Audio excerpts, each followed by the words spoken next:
என வாழ்ந்த வாழ்க்கையை மாற்றி சிறப்பாய் வாழ வைத்தவரே. புலிகரை நோக்கி புறப்படுவோம், நம் கருப்பனின் அருளை தினம் பெறுவோம். புலிகரை நோக்கி புறப்படுவோம், நம் கருப்பனின் அருளை தினம் பெறுவோம்.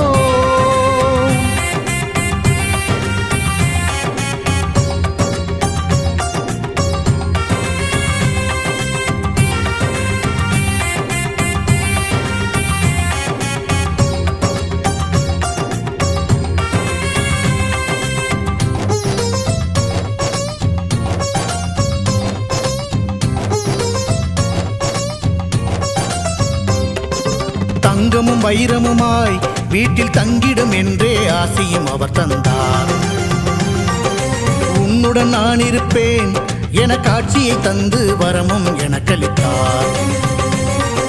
புதுவித வாழ்க்கையை அள்ளி தந்து புறப்படு என்னுடன் என்று சொன்னார். பரம்பொருள் யார் என உணர வைத்து என் பரம்பரையை அவர் காத்து நின்றார். எந்த திசையிலும் வாழ்பவனே